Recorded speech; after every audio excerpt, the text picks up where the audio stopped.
Hello everyone, कैसे आप सभी लोग। आशा करता हूँ आप लोग बहुत अच्छे रहेंगे। मैं बता दूं, मैं भी काफ़ी बढ़िया हूँ। आज के सेशन में बेटा हम लोग स्टार्ट करने वाले हैं विद अ न्यू इलस्ट्रेशन। हम लोगों ने लास्ट सेशंस में काफ़ी सारी इलस्ट्रेशंस देख ली हैं ऑलरेडी। आज हम लोग एक नई इलस्ट्रेशंस की तरफ बढ़ते हैं। ठीक है, आओ। हमने प्रॉफिट प्लानिंग वाली इलस्ट्रेशन एमएन अग्रवाल वाली लास्ट सेशन में देखी थी, और आज के सेशन के अंदर हम लोग देखने वाले हैं एक न्यू इलस्ट्रेशन। एक सेकेंड। एमएन अग्रवाल तक हम लोग देख चुके हैं, राइट। इलस्ट्रेशन नंबर 5 तक हम लोग देख चुके हैं। आओ बेटा हम लोग देखते हैं इलस्ट्रेशन नंबर 6। मेक और बाय के ऊपर डिपेंडेंट है ये इलस्ट्रेशन। काफी अच्छा पॉइंट इसके अंदर हम लोग आज में डिस्कस करने वाले हैं। FH Limited, a cycle manufacturing company, has drawn up a program for manufacturing of a new product for the purpose of fuller utilization of its capacity. The scheme envisages the manufacture of a baby tricycle fitted with a bell. The company estimates the sale of tricycles at 10,000 units during the first year. अच्छा, पहले साल में जो हमारी cycle की cell unit होने वाली है वो 10,000 होने वाली हैं। ठीक है, during the first year, and they expect that from the second year onward the sales will estimate and stabilize at 20,000 units. मतलब पहले साल में 10,000 साइकिल बिकेंगी, लेकिन दूसरे साल से ऑनवर्ड ये साइकिल 20,000 हो जाएंगी। Since the company has no provision for the manufacture of small bells specially required for the tricycle, the requirement of bell is initially proposed to be met by way of purchase from the market at 8 per unit. However, if the company desired to manufacture the bell in its factory by installation of a new equipment, it has two alternative proposals as under. Initial cost लगने वाली है। अच्छा, अब देखो यहाँ पे क्या है कि हमारे पास एक ट्राईसाइकिल हम लोग बनाते हैं, बेबी ट्राईसाइकिल। उसके अंदर एक बेल लगनी है ना। ये जो बेल है, ये बेल हम लोग दो ऑप्शन कर सकते हैं, या तो मेक कर सकते हैं या तो हम लोग इसको बाय कर सकते हैं। अगर बाय करेंगे तो 8 रुपए में मिलेगी। मेक करने के लिए भी हमारे पास अगेन दो ऑल्टरनेटिव अवेलेबल है, मतलब दो ऑप्शंस अवेलेबल है कि अगर हम लोग मेक करते हैं तो हमारे पास दो मशीन के ऑप्शंस हैं, उनमें से हम लोग कोई भी एक मशीन लगा सकते हैं। वो दो मशीनें कौन सी हैं? एक सुपर एक्स है और एक जनता मशीन है। सुपर एक्स और जनता मशीन, ठीक है।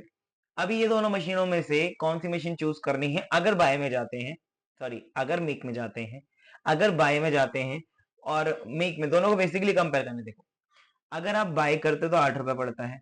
फिर आपको ये भी देखना पड़ेगा इन दोनों में से कौन सी लीस्ट इफेक्टिव फॉर कॉस्ट है, लीस्ट कॉस्ट किस में आती है। फिर आप बाय और इस वाली लीस्ट वाली कॉस्ट वाली चीज को कंपेयर करेंगे। तो बेसिक सी बात ये है, पहले आपको इन दोनों में देखना है कि दोनों मशीनों में से कौन सा ज्यादा बेनिफिशियल है हमारे लिए। फिर उस बेनिफिशियल वाली मशीन को और बाय वाली कॉस्ट को कंपेयर करना। तो ये क्वेश्चन कुछ इस तरह है। अच्छा, for each of two levels of output, मतलब 10,000 और 20,000 दोनों के लिए आपको अलग अलग बताना पड़ेगा। 10,000 के लिए अलग, 20,000 के लिए अलग। With suitable workings, whether the company should purchase the bell from the market or install a new equipment for manufacture of ball कह रहा हूँ, bell। ठीक है, तो बेल बनाने के लिए आप या तो बाय करोगे या तो मेक करोगे। पहले आप 10,000 के लिए बताओ, फिर 20,000 के लिए बताओ। अच्छा, अगर ये बोला होगा कि अगर इंस्टॉलेशन में आपका डिसीजन जाता है कि आप बोले इंस्टॉल करना चाहिए मशीन को, तो कौन सा करना चाहिए दोनों में से, यही मैंने अभी आपको बताया। अच्छा, पार्ट बी में पूछा what would be your decision if in the case of the forecast requirement from the second year onward is estimated at 40,000 bales instead of 20,000 bales. अभी इन्होंने बोला है कि अगले साल से 20,000 हो जाएगी सेकंड ईयर से, फर्स्ट ईयर से हमारी 10,000 है ना। दूसरे साल से 20,000 ट्राई साइकिल्स हमारे स्टेबलाइज हो जाएंगी। तो एक साइकिल में एक ट्राई साइकिल में हमें एक बैल तो चाहिए ही ना। तो आप ये मान लो कि पहले साल में 10,000 बैल चाहिए और दूसरे साल में हमें 20,000 बैल चाहिए। ठीक है, लेकिन अगर ये 40,000 बैल हो जाए तो क्या होगा? तो क्या हमारा डिसीजन चेंज होगा? नहीं हुआ, देखते हैं। At what volume of the bales will the installation of two machines break even. मतलब ऐसा कौन सा पॉइंट होगा, ऐसा कौन सा पॉइंट होगा जहां पे दोनों मशीनें मेरे लिए सेम कॉस्ट पे आ जाएंगी? यस सर, ऐसा भी एक पॉइंट होगा जहां पे दोनों मशीन मेरे लिए सेम कॉस्ट पे आ जाएंगी। It all depends upon the time. In short run और लॉन्ग रन हमेशा ऐसा ही होता है कि दो ऑप्शंस जो होते हैं ये सारे हमारे शॉर्ट टर्म डिसीजन मेकिंग होते हैं। ये बात आप ध्यान रखना। शॉर्ट टर्म में आपके पास डिसीजन लेने के लिए होता है कि हाँ भाई शॉर्ट टर्म में क्या बेनिफिशियल है, लेकिन लॉन्ग टर्म में देखा जाए तो everything is variable and everything will be basically same at a point known as indifference point. तो हमें इंडिफरेंस पॉइंट निकालना है यहाँ पे, जहाँ पे दोनों मशीनें ब्रेक इवन होंगे, इसको बोलते हैं इंडिफरेंस पॉइंट बेटा। ठीक है, आशा करता हूँ आपको क्वेश्चन में समझा पाया। क्वेश्चन बहुत सिंपल है, मेक और बाय का क्वेश्चन है। एक कंपनी ट्राईसाइकिल बनाती है, उसके लिए उसको बेल बनानी है। बेल अगर खरीदती है तो 8 रुपए की, बनाती है तो जनता एक्स, और एक करके कोई और मशीन है, दो मशीन है, दोनों मशीनें अलग अलग बेनिफिट और कॉस्ट पे आती हैं। तो आपको पहले ये बताना पड़ेगा दोनों में से कौन सी मशीन ज्यादा बेहतर है। फिर वो बेहतर वाली मशीन को कंपेयर करना पड़ेगा कि 8 रुपए जो हम लोग बाहर से खरीद रहे हैं उसे सस्ती पड़ रही है कि महंगी पड़ रही है। बस टोटल क्वेश्चन ये है। एनालिसिस भी लिख के दिया है, कंपनी बेल बनाना चाहती है, मेक करेगी तो सुपर एक्स और जनता जनता मैक्स मेरे ख्याल से यही नाम है ना, सुपर एक्स और जनता मशीन। सुपर एक्स और जनता मशीन दो मशीन है, इनमें से कौन सी चूज करेगी? पहला ये ऑल्टरनेटिव है, दूसरा है कि बाय। अब जो भी यहाँ से ऑल्टरनेटिव आएगा उसे बाई से कंपेयर करेंगे। अच्छा, अब हम लोग ऑल्टरनेटिव को कंपेयर करना शुरू कर देते हैं। तो हम लोग क्या करेंगे यहाँ पे? बहुत सिंपल सी चीज है, हम लोग कॉस्ट कंपेरिजन करेंगे, बेनिफिट कंपेरिजन करेंगे। आओ देखो, हम लोग यहाँ पे एक कॉलम बना लेते हैं ऊपर बाय का, एक कॉलम बना लेते हैं मेक का। मेक के अंदर दो सेपरेट सब कॉलम बनेंगे, सुपर एक्स और जनता मशीन, है ना, सुपर एक्स और जनता मशीन। अब देखो, बाय कॉस्ट हमारी यहाँ पे 8 है, यहाँ पे कुछ भी नहीं है, क्योंकि बाय हम लोग कर नहीं रहे ना, तो यहाँ पे कोई भी कॉस्ट नहीं आएगी। अच्छा, वेरिएबल कॉस्ट कितनी है? अगर मैं वेरिएबल कॉस्ट देखना चाहूँ तो मैंने यहाँ पे देखा कि वेरिएबल एक्सपेंसेस पर यूनिट 4 रुपए है, यहाँ पे 5 रुपए है। ठीक है, तो मैंने यहाँ पे एज इट इज लिख दिया कि 4 रुपए भाई इसमें कॉस्ट आ रही है, 5 रुपए इसमें आ रही है। अभी टोटल वेरिएबल कॉस्ट यूनिट से मल्टीप्लाई करके आपको मिल ही जाने वाली है। तो आपके पास यूनिट्स कितनी आने वाली है? यहाँ पे देखो, यहाँ पे 10,000 यूनिट आप मल्टीप्लाई करोगे, तो मैं यहाँ पे लिख देता हूँ मल्टीप्लाई बाय 10,000 यूनिट्स। 10,000 यूनिट से मल्टीप्लाई करोगे 8 को, तो कॉस्ट बनेगी टोटल 80,000। 4 को करोगे तो 40,000 और 5 को करोगे तो 50,000। ये कॉस्ट आपके टोटल वेरिएबल बन गई। सर टोटल क्यों निकाला?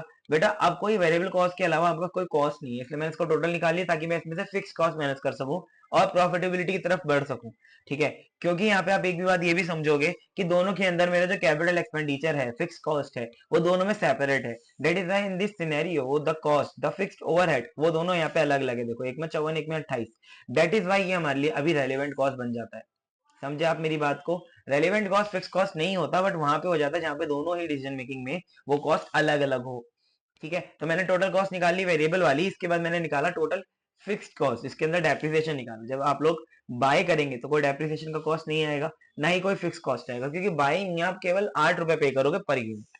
अच्छा, अगर आप मेक करते हो तो डेप्रिसिएशन यहाँ 30,000 है, यहाँ 20,000 है। सर ये कैसा है? आओ मैं तुम्हें बता देता हूँ। 3 लाख रुपए की कॉस्ट है, यहाँ 2 लाख की कॉस्ट है, डिवाइड करोगे उसके 10 साल की लाइफ से, तो आपके पास डेप्रिसिएशन आ जाएगा पर ईयर वाला। तो यहाँ पे 3 lakh divide by 10, 30,000।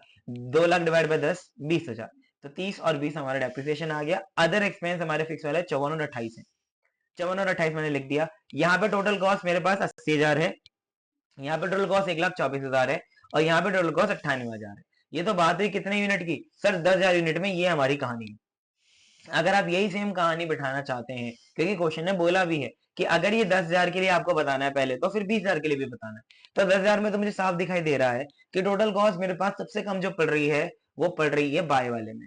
It is the least cost here, right. तो 10,000 यूनिट के लिए तो हम लोग बाय करने वाले हैं, बहुत सिंपल सी बात है। आइए देखते हैं 20,000 में हमारा डिसीजन बदलेगा कि नहीं बदलेगा। तो अगर आप 20,000 में करते हो तो क्या होगा? वेरिएबल कॉस्ट चेंज हो जाएगी। 8, 4, 5 पर यूनिट सेम रहेगी, टोटल चेंज हो जाएगी। तो अभी 8 को आपको मल्टीप्लाई करना पड़ेगा 20,000 से। तो 8 मल्टीप्लाई बाय 20,000 गिव्स यू 1,60,000। इसी तरह से 4 multiply by 20,000 gives you 80,000 and 5 multiply by 20, sorry 5 multi हाँ 20 गिव्स यू 1,00,000 रुपीज। ठीक है, तो कोई दिक्कत नहीं है यहाँ पे। इसके बाद डेप्रिसिएशन आपका बिल्कुल डिटो सेम रहेगा, फिक्स कॉस्ट आपका बिल्कुल डिटो सेम रहेगा, वो चेंज नहीं होंगे। That means these cost will remain same, will remain same. तो सर लिखा ही क्यों? लिखना तो बेटा जरूरी, क्योंकि हम लोगों को टोटल कॉस्ट कंपेयर करना है, खाली वेरिएबल कॉस्ट कंपेयर नहीं कर सकते, क्योंकि ऊपर भी आपने टोटल कॉस्ट ही लिया था। हाँ, आप ये जरूर कर सकते हो कि आप ऊपर वाली वेरिएबल कॉस्ट और नीचे वाली वेरिएबल कॉस्ट को कंपेयर करके कर लो, लेकिन अगेन डिसीजन आपका वही आने वाला है। ठीक है, चलो डिसीजन क्या आया? यहाँ पे टोटल कॉस्ट 160 आई, यहाँ पे 1,64,000 और यहाँ पे 1,48,000 रुपए। तो हमें यहाँ पे सीधा सीधा डिसीजन मिल गया कि भाई अगर आप 10,000 बनाते हो तो आप बनाओ बाहर से, मतलब खरीदो, बाय करो। अगर आप अपनी फैक्ट्री में बनाते हो तो फिर आप ये देखोगे कि लीस्ट कॉस्ट अवेलेबल है मेरे पास इस मशीन में, जो कि मेरी कौन सी मशीन थी? जनता मशीन थी। जनता मशीन में मेरे पास कॉस्ट है 1,48,000 रुपए, जो कि इसमें 1,64,000 रुपए है। That is why I will be like choosing Janata machine. अगर मेरे को मेक करना है तो मैं जनता मशीन से करूंगा, क्योंकि वहां पे मेरे पास लीस्ट कॉस्ट अवेलेबल है। बहुत सिंपल सा क्वेश्चन है ये, कैटेगरी सी का क्वेश्चन आप मार्क कर लेंगे। ये ज्यादा इंपॉर्टेंट मैंने मार्क करवा रखा है वैसे पहले, ये ज्यादा इंपॉर्टेंट नहीं है यार पेपर में। मुझे नहीं लगता कि ऐसा क्वेश्चन आपके आ सकता है, ये इंटरमीडिएट लेवल का ज्यादा क्वेश्चन है, फाइनल का थोड़ा कम है। बट येट ये क्वेश्चन एमसीक्यू वगैरह में आपसे पूछा जा सकता है, being at final level 30 number के एमसीक्यू है, इनका भी ध्यान रखना है। अच्छा, सी पॉइंट में ये पूछा, सॉरी बी पॉइंट में, अभी मैं तो बी में ही हूँ। बी में पूछा अगर 40,000 हो जाए 20 से तो क्या फर्क पड़ेगा क्या कुछ? अगेन हमें यही काम जो हमने 10 और 20 में किया अभी 40 में कर देंगे। तो वेरिएबल कॉस्ट अभी जो हमने पहले मल्टीप्लाई किया था 20 से, अभी 40 से कर देंगे। तो पहले कितना कॉस्ट था हमारा 8, है ना। तो 8 multiply by 40,000, 4 multiply by 40,000, 5 multiply by 40,000, तो यहाँ पे 2 लाख, ये 2 लाख आएगा। ठीक है, 1,60,000 और 3,20,000, ये हमारा टोटल हिसाब बैठ गया। अच्छा, डेप्रिसिएशन वही रहने वाला है और फिक्स कॉस्ट वही रहने वाला है। तो हमारे पास यहाँ पे टोटल आ गया 2,48,000 का कॉस्ट, यहाँ 2,44 का, यहाँ 3,20 का कॉस्ट। तो आपने देखा कि अगर मैं 40,000 पे शिफ्ट हो जाता हूँ तो मेरे लिए फिर मशीनरी बेहतर कौन सी बनेगी, सुपर एक्स। देखो बाय वाला तो ऑप्शन ही नहीं है, क्योंकि बाय वाला ऑप्शन खाली 10,000 तक वैलिड था। बाय वाला ऑप्शन खत्म हो गया था 20,000 में, तो 40,000 में वापस तो नहीं आ जाएगा, क्योंकि इसमें डिस्काउंट भी एक्स्ट्रा कुछ हमको नहीं मिल रहा। अगर डिस्काउंट मिलता तो शायद हम लोग रिकंसिडर करते उसको, बट बाय वाला ऑप्शन तो यहाँ आना ही नहीं है। अब रही बात मशीनों की, तो मशीनों में से, दोनों मशीनों में से पहले ये वाली हमें लीस्ट इफेक्टिव, मतलब सॉरी लीस्ट कॉस्टफुल पड़ रही थी ये वाली, जनता मशीनरी। अब सुपर एक्स हमें ज्यादा सस्ती पड़ रही है, तो सुपर एक्स हम लोग अभी चूज करेंगे। सुपर एक्स हमें ज्यादा सस्ती पड़ रही है 40,000 पे, तो 40,000 पे हम लोग 2,44 पड़ रही है, तो उसको ही चूज करेंगे। For quantity 40,000 units, investing super advice due to least cost. बहुत सिंपल बात है। अब इंडिफरेंस पॉइंट दोनों मशीनों का कहां पे, कौन सी यूनिट पे आता है। देखो लॉन्ग रन में मैंने बताया एक पॉइंट आएगा जहां पे दोनों एक दूसरे के कॉस्ट को काटेंगे, which is known as indifference point. अब वो कैसे निकालते हैं, मैंने आपको रिवीजन में भी बताया, समझाया बहुत डिटेल में, मैं दोबारा आपको बता देता हूँ। दोनों की फिक्स कॉस्ट में जहां पे भी फर्क है, जितना फर्क है आप उसको डिवाइड कर दो उनकी वेरिएबल कॉस्ट के फर्क से, तो आपका इंडिफरेंस पॉइंट निकल जाएगा। Now this indifference point shows कि कौन सी ऐसी यूनिट होंगी जहां पे कहीं ना कहीं दोनों सेम कॉस्ट पे आ जाएंगे। तो बेटा ऐसी यूनिट आपको देखना पड़ेगा फिक्स कॉस्ट, एक की 84, एक की 48 है, राइट। एक की 84 है और एक की कितनी है, 48 है। तो 48 माइनस 84, 36,000 आया, और वेरिएबल कॉस्ट पर यूनिट में क्या फर्क है, 1 रुपए का, एक की 5 एक की 4 है। तो 36,000 यूनिट वो यूनिट होंगी जहां पे दोनों ब्रेक इवन करेंगे। मतलब अगर मैं 36,000 यूनिट बनाता हूं, तो मैं किसी भी मशीनरी से बनाऊं, चाहे मैं जनता एक्स से बनाऊं या मैं चाहे सुपर एक्स से बनाऊं, मेरा आंसर एकदम सेम आने वाला है। जैसे अगर आप चाहें तो इसे चेक भी कर सकते हैं, मैं आपको करा देता हूं।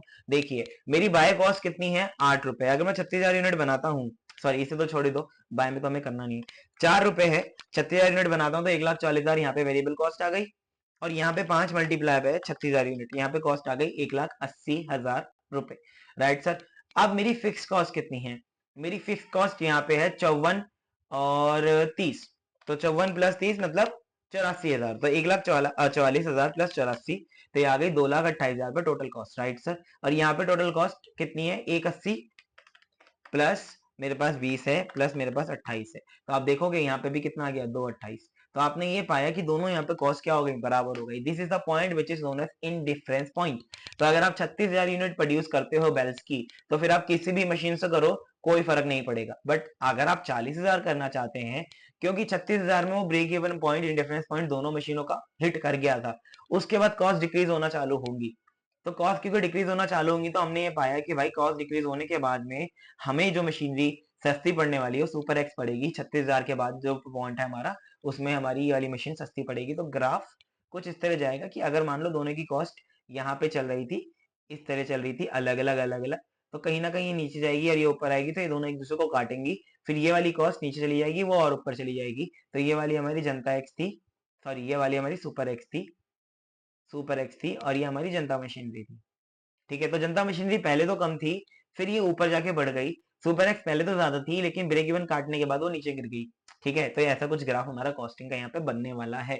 ये मैंने आपको इलस्ट्रेशन नंबर 6 कराई है, सी कैटेगरी का था, इसको आप ज्यादा टाइम नहीं देंगे, पेपर में जाने से पहले बस एक बार देख लेना, ऊपर ऊपर से आपको समझ में आ जाएंगी चीजें, कोई बहुत बड़ी चीज नहीं है। मेक और बाय डिसीजन जनरली इजी होते हैं आपके पेपर के अंदर। की factors, price planning, profit planning, and determination of applying a price and setting up the price, ये सारी चीजें, एक्सेप्टेंस ऑफ एक्सपोर्ट ऑर्डर या रिजेक्शन, ये सारी चीजें ज्यादा पूछी जाती हैं। ठीक है, ऑप्टिमम मिक्स, ये सब चीजें ज्यादा पूछी जाती है। मेक और बाय थोड़ा कम है, इंटरमीडिएट लेवल का है डिसीजन, बट आपको करना तो सभी कुछ है, इसलिए मैंने आपको ये भी करा दिया। ठीक है, कमेंट डाउन कर देना जरूर अगर आपको पीडीएफ चाहिए होगी इसकी, मैं जरूर शेयर करूंगा आपके साथ में। अगर नहीं चाहिए होगी तो कोई गल नहीं है, आप इसको देख के भी पढ़ सकते हो। अपने दोस्तों के साथ जरूर शेयर कर देना इस वीडियो को, सो डेट वो भी इसका फायदा ले पाए। ठीक है, और मुझे जरूर कमेंट डाउन करके बताना कि हमें अपनी फ्रिक्वेंसी क्लासेस की बढ़ानी चाहिए। जैसे अभी मैं रोज एक क्लास पोस्ट करता हूँ, तो क्या मुझे क्लासेस की ड्यूरेशन या फ्रिक्वेंसी बढ़ानी चाहिए, कि मैं एक क्लास में एक इलस्ट्रेशन लूँ, कि मैं एक क्लास में मल्टीपल इलस्ट्रेशन आपकी कवर कराऊं, या मैं ऐसा करूं कि एक क्लास में एक इलस्ट्रेशन कराऊं बट मल्टीपल वीडियोस डालूं। ठीक है? आप मुझे सजेशन देना ये कमेंट डाउन करके, ठीक है? चलो sayonara, take care, bye bye.